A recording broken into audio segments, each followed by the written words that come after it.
Hi, everyone. Thanks for stopping by. My name is Jeff. I'm a TV producer here in Norfolk, Virginia, and part of my job, which is really cool, is that I get to talk to some really awesome people. And today, I got to sit down with WWE Superstar, one half of the WWE Women's Tag Team Champions, Chelsea Green. We talked about the unfortunate injury to her tag team partner, Sonya Deville, which happened earlier this week. We also talked about the trajectory of her career, how she's overcome her own adversity with injuries and whatnot. And also, we've talked about just WWE in general. And this is going to be her first visit to here in Norfolk. So, yeah, we're going to get right into it. Here's my conversation with Chelsea Green. All right, WWE Monday Night Raw coming to Norfolk, Virginia at the Norfolk Scope, September 11th, 2023. Joined right now by one half, and unfortunately, as of this week, the only half of the WWE Women's Tag Team Champions, Chelsea Green. How you doing, Chelsea? Thanks for having me. I'm in beautiful Canada right now in my hometown, taking one day for myself, and I brought my accessory along with me. Look at that. It's beautiful. Nice and shiny. Shined it up just for this, huh? Yep. Awesome. So obviously we got to talk about what happened this week. Big news dropping on Monday, I believe. Sonya Deville, your tag team partner, the woman you won the championship with, blew her knee out, torn ACL. She's out indefinitely. And Chelsea, it just seems like every time in your career, you seem like you're about to take a good big step. Something happens, whether it's to you or to your partner. So what was your reaction when you heard the news or when you found out? And just how do you plan on kind of moving forward with this one? I mean, oh my gosh, there's been so many times that things like this have happened to me, but I think it's even worse when it happens to someone that you care about. And when it's me, I deal with it myself. I deal with it my own way, but it really sucks to see Sonya win her first championship with WWE after 8 years with the company and then blow her ACL out. I'm very, very positive, though, that she will come back stronger than ever. I mean, this is her first injury. She is fearless. She's already had surgery. She's already in therapy. So, she'll be back in no time. I'm sure of it. But in terms of plans for the championship, I mean, if you've been living under the rock, then I guess you don't know that I have been holding auditions online. Really have to find, I'm not sure that there's anyone that is worthy, but I have to find the worthy tag team partner, someone that is worthy of standing alongside me and holding this beautiful championship. Yeah, I've seen some of those auditions. Some wrestlers from and on the independent scene, including your own husband, have tried to audition. Saw R-Truth have an audition as well. I've been checking that out. That's I think that's a great idea. I think that's a great way to find a new tag team partner because let's face it, I mean, a lot of your opponents may not be liking you too much right now, Well, look, let me tell you something. Maybe on September 11th, when I come to Virginia, maybe I'll find a worthy tag team partner there. Who knows? Well, there's a lot of tough people around here. We are a military town, so you may be able to pull someone out of the crowd. There we go. Yeah, it'd be really cool to see. So with the tag titles, I mean, you've had him for about a month now. You won them on an episode of I can't remember if it was Raw or SmackDown now. It was Raw. It was Raw. Okay. Yeah, you won them on an episode of Raw, had him for a month, and just as you're getting going, the injury to Sonya happens. Now, with you, it just seems like I remember you came to NXT. I think it was your first match, one of your first matches, broke your wrist. Okay, rehabbed it, came back, did more matches, got called to the main roster, broke your wrist again, rehabbed it, and then ended up having to leave for a little bit. So how do you just deal with that kind of adversity? Just rehabbing yourself constantly, just getting the right mentality. Is like, oh man, why did this happen to me again? No, but you can't have that attitude. I mean, I have my dream job. I am living the exact life that I wanted. Injury or not, like what's a broken wrist? It's 6 weeks out. And at the end of the day, I've been wrestling for 9 years. So to have, two broken wrists, that's not that bad. You got to think about everything we put ourselves through on a day-to-day basis to entertain the people. Do you know what I mean? I mean, we're doing things, it's like football every single day, and it takes a toll on your body, but I love doing this. And I mean, that doesn't even for 1 second hold me back from continuing down this path and continuing to entertain people. Yeah, that's an awesome mentality to have. I mean, I think you kind of have to have that mentality when you do something like this. I mean, this is a grind. It's a grind for you guys. I mean, you getting to be home with your family right now is probably a very rare moment. So, yeah, that's the thing, right? Like, yeah. I love what I do, and of course, it's gonna come with a lot of travel, not being able to see my family or my husband or my dogs and cats, being on the road all the time and eating food I might not want to eat in the moment, breaking bones, things like that. But I am living exactly the way that I want to live, and that's the beauty of this business. So it's always been very interesting as an outsider to me. So it's very just very interesting. Uh, so women's division right now, I think it's been about 8, 9, maybe 10 years since the women got a more prominent spot on WWE cards. So I feel like you guys are in a much better place than you were maybe when you first started wrestling. I think we're around the same age, so I remember what it used to be like too. So is there anything that the women haven't done yet that you would like to see the women do? Oh, I mean, there's always going to be glass ceilings we need to break. And I mean, that's just in all aspects of being a female, and definitely in aspects of being a female athlete. We're all going to push for equality in every single aspect. And I think until that happens, we'll continue to push. But also, I am so grateful for how far we've come. Every single year we seem to, break another boundary, whether it's having our first ever Royal Rumble, Money in the Bank match, WrestleMania main event, things like that. It's never ending. So who knows what this year will bring. This year could bring things that we didn't even know existed. That's the beauty of wrestling. Definitely is. Every time I think I've seen it all, something happens and I'm like, exactly.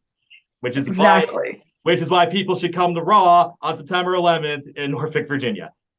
There we go. Mm-hmm. So you're in Canada right now. You live in the States now. So you had to move pretty far away from home to chase this dream. What was that like when you first had to do it? And then how quickly did you adjust to just the American lifestyle? And I mean, we have pretty similar lifestyles, Canadians and Americans. That's what's kind of nice about being from Canada. It's not, culture shock the way it is with some of our international talent coming to America. So, I mean, I loved it. Of course, living the American dream is what a lot of people dream of. I moved to America 7 years ago. And I mean, I've loved every second of it. Of course, it's so hard being away from my family and my best friends and things like that. But at this point now, if you want to visit me, I live in Florida, baby. I'm living my best life with my pool and my dogs. You can come visit me. Yeah, I bet the weather is much better where you live now. For most of the year. So what are your thoughts on I mean, you're a champion right now, but we also have Rhea Ripley, Io Sky, the two single women's champions in WWE. I'm actually interviewing Rhea in a couple of weeks ahead of this as well. So is there anything, is there any chance you're going to be able to, maybe turn that tag title into a chance at a singles title eventually? Hey, you never know. I mean, look, I'm sure Adam Pearce would hate if I did that, but where there is a will, there is a way. And if I want that, then I'm going to go for it. I have stepped in the ring with Io a couple times in Japan at Stardom, and I have stepped in the ring with Rhea a couple times at NXT. So I am not unfamiliar to the way that they work. So I just have to come up with a game plan. You know what I mean? I don't go into any situation unprepared. All right, that's really cool. So a few years, I think it was about 2015. You were on Tough Enough with Sonya. You were on that reality show. I don't think they've done it since. No. So your experience, tell me about your experience from Tough Enough, and would you like to see a show like that come back? Do you even think it's necessary for a show like that to come back? Oh my gosh, it's always fun to watch people fight for the chance to win a contract. It doesn't matter if it's WWE or whatever it is, if it's a pile of money. I mean, we're humans. We love reality TV. We love competition shows. I think it would be amazing. I'd absolutely love to be a part of a new Tough Enough.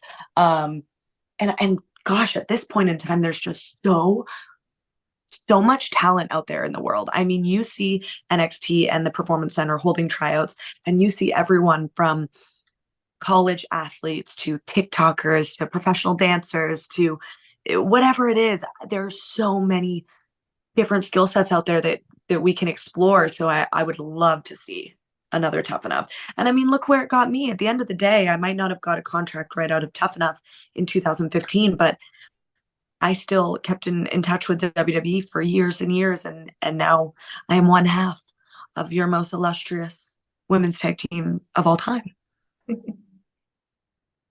Love it. I absolutely love it. So for those of you who don't know, I mean, you've been very, very nice so far to me. But you are kind of the resident Karen, if you will, in WWE. I think what you mean to say, you're meaning to tell everyone that she gets what she wants, she asks, and she receives, is what you're trying to say. That's exactly what I'm trying to say. The squeaky wheel gets the grease, Jeff. The squeaky wheel gets the grease. So what made you come up with something like that to portray as a character? I mean, was it something you thought of? Was it something maybe that was thought of for you? I know there's a huge team that helps you guys out with that kind of a thing. Yes and no. I mean, there's a huge team that helps us out, but they're also so great at letting us go down our own path, at giving us an idea and letting us run with it. And that is one thing that I pride myself in, is not necessarily, doing flips off the top rope or grappling on the mat, but bringing you entertainment in the form of character work. And I'm going to continue to do that, whether it's in WWE, whether it's acting, whatever it is. That's always going to be close to me, and I'm always going to try to kind of flex that muscle. So we've worked alongside each other, just molding this character week to week, and just trying things out, because that's the fun thing about characters, is that you don't have to be cool or whatever. I don't have to put myself in a box. I can just do whatever I want in that moment, in that week, on that episode of Raw or SmackDown. You never know what you're going to see. Maybe if the people come on September 11th to see me, I might dye my hair blue. I might dance on a table for you guys. Who knows? Yeah, and characters are what make wrestling, right? I mean, you look at when I was growing up, when we were growing up, I guess, The Rock, Stone Cold. I know Kelly was a big influence on you. Do you kind of look back at the past? I mean, there's been this whole thing with LA Knight recently, how he's like, oh, he's just copying Stone Cold and The Rock. But like, that's kind of how you have to do it, right? We're all influenced by what happened in the past. It's so silly to say that about somebody. Every single time that we put like some form of character mask on, we're always inspired from, whether it's the person at the grocery store. For me, it's very much people in real life, very much the videos that I see on social media that people send me. We're always influenced and inspired. That's just how it works. That's how life works. I mean, I'm sure, Margot Robbie in Barbie was influenced and inspired by certain things in her life. And it's so silly to make that seem like a negative thing, when that's what makes these characters so special, is we pick a little bit of different things in our life and we mold them into this character. Great movie, by the way. I really enjoyed that. Uh, um, so the next premium live event pay-per-view for us old heads like me, Payback. It's on September 2nd. Obviously, with you're kind of in limbo right now with your whole looking for a new tag team partner, auditioning your new tag team partner. If for whatever reason Adam Pearce decides to put you in a match at Payback, who would be your go-to partner in that situation? No, there's nobody worthy right now. I couldn't even begin to choose. I would rather have Sonya with one leg than choose, because right now we're seeing a lot of auditions come in. There are a lot of people that I think could be worthy, but we have not deemed them worthy yet.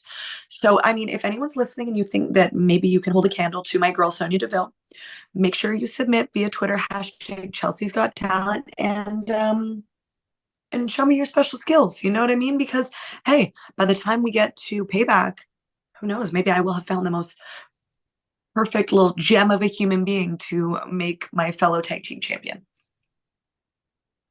Be really awesome. So when with the schedule you guys have, like it's usually you're a raw talent usually. So it's what? It's a bit of everything. I mean, we're Yeah. traveling. I'm usually home 1 to 2 days a week, and that's it. We're on the road, whether it's doing media appearances, Raw, SmackDown, pay-per-views. We were in Detroit for SummerSlam last week, so we're all over the place. So I have to ask, what's it like to be married to a guy who calls himself like the king of the death match? I mean, he is, so we all can't deny it. He beat the king to become the king. And I love it. And he is one of the most talented human beings I've ever met. And I'm proud of him. So what's that like for you guys? Because he's not with WWE right now. So but he's on the independent circuit. So are there weeks where you guys just don't see each other and just can't and just it just doesn't work out? I think we've seen each other 2 days in the past 3 weeks to a month, if that answers your question. So I mean, yeah, it's crazy, but we both have been in this now for so long. Like, we know the drill, and we come home and we make the most of being home together. And we go out and we have dinners and we go to Disney and we do fun things, and just make the most of the 24 hours that we have together. Have you ever been here before? I think that's usually the first question I ask, but I never ask you that. You know what? I actually haven't. I once dated someone from Norfolk, Virginia, but I've never actually been there. Wow. Okay. So This will be my first time. It's going to be my first time. I'm very excited. should be, because we're a big military town, huge military Mm-hmm. town. So obviously WWE does a lot of stuff with the troops. They've always been a big supporter. I think they actually did tribute to the troops at the Scope one year. Also, it's the home of one of the most infamous wrestling moments of all time, DX invading WCW with the big Jeep. So I mean, that's legendary. yeah, I mean, it seems like every time you guys come here, it's like, hey, we're gonna bring this up again because it was awesome. No, I'm super excited. I am super excited to come there, see the Scope Arena. Every arena is different, every town. Like, I like to go explore before, so I'm going to kind of explore a little bit before. So if you see me, feel free to come up and get a picture. I'm not sure that my beautiful championship is going to be with me, but you never know. I could be walking around Norfolk with this little girl beside me. So if we see Chelsea in downtown Norfolk outside of Grace O'Malley's or somewhere like that, we'll look for the shiny belt and maybe we'll see you. So again, WWE Raw in Norfolk at the Scope on September 11th, 2023. Tickets, we'll have links for that on the website, WAVY.com. That's the station we're doing this for. Chelsea, if we don't have anything else to add, it's been awesome talking to you. Thank you for waking up early, first of all. Of course. Of course. Thank you guys for having me. And don't forget, tickets start at $20. They're available on Ticketmaster. So there's something for everyone at this show. So feel free to come in and check us out and have a little fun night out. All right. So yeah, we're gonna wrap it up here. If once again, thank you so much for talking to me. It was an awesome conversation. It's always an awesome conversation with the WWE stars every time I get to do this. So yeah. good luck. And Thank good luck you. in your finding your new tag team partner. Hope you find a good one. Thank you so much. Bye. Take care. Well, that was my conversation with WWE Superstar, one half of the WWE Women's Tag Team Champions, Chelsea Green. What did you think of the conversation? Let me know in the comments below. I've been able to talk to wrestlers in the past, but this is the first time I'm going to be able to put this on my YouTube channel, which is pretty cool. So I just wanted you all to see that and want to get some feedback on that. My next interview is actually going to be with Gunther. That will be in a couple of weeks. I will be sure to post it here as well. Thanks for stopping by. Hope you all have a great day. Watch some wrestling.